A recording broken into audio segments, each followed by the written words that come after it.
Chapter 10. There was a certain man in Caesarea called Cornelius, a centurion of what was called the Italian regiment, a devout man, and one who feared God with all his household, who gave alms generously to the people and prayed to God always. About the 9th hour of the day, he saw clearly in a vision an angel of God coming in and saying to him, Cornelius. And when he observed him, he was afraid and said, What is it, Lord? So he said to him, Your prayers and your alms have come up for a memorial before God. Now send men to Joppa, and send for Simon, whose surname is Peter. He is lodging with Simon, a tanner, whose house is by the sea. He will tell you what you must do. And when the angel who spoke to him had departed, Cornelius called 2 of his household servants and a devout soldier from among those who waited on him continually.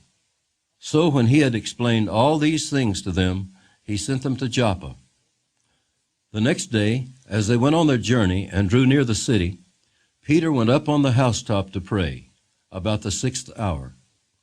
Then he became very hungry and wanted to eat, but while they made ready, he fell into a trance and saw heaven opened and an object like a great sheet bound at the 4 corners, descending to him and let down to the earth.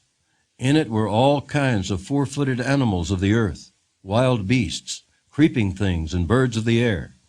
And a voice came to him, Rise, Peter, kill and eat. But Peter said, Not so, Lord, for I have never eaten anything common or unclean. And a voice spoke to him again the 2nd time, What God has cleansed, you must not call common. This was done 3 times, and the object was taken up into heaven again. Now while Peter wondered within himself what this vision which he had seen meant, behold, the men who had been sent from Cornelius had made inquiry for Simon's house, and stood before the gate. And they called and asked whether Simon, whose surname was Peter, was lodging there. While Peter thought about the vision, the Spirit said to him, Behold, 3 men are seeking you.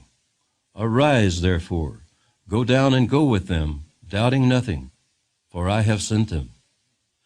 Then Peter went down to the men who had been sent to him from Cornelius and said, Yes, I am he whom you seek. For what reason have you come? And they said, Cornelius the centurion, a just man, one who fears God, and has a good reputation among all the nation of the Jews, was divinely instructed by a holy angel to summon you to his house, and to hear words from you. Then he invited them in and lodged them. On the next day, Peter went away with them, and some brethren from Joppa accompanied him. And the following day they entered Caesarea. Now Cornelius was waiting for them, and had called together his relatives and close friends. As Peter was coming in, Cornelius met him and fell down at his feet and worshipped him. But Peter lifted him up, saying, Stand up, I myself am also a man. And as he talked with him, he went in and found many who had come together. Then he said to them, You know how unlawful it is for a Jewish man to keep company with or go to one of another nation, but God has shown me that I should not call any man common or unclean.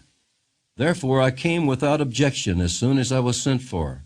I asked then, For what reason have you sent for me? So Cornelius said, 4 days ago I was fasting until this hour, and at the 9th hour I prayed in my house, and behold, a man stood before me in bright clothing, and said, Cornelius, your prayer has been heard, and your alms are remembered in the sight of God. Send therefore to Joppa, and call Simon here, whose surname is Peter.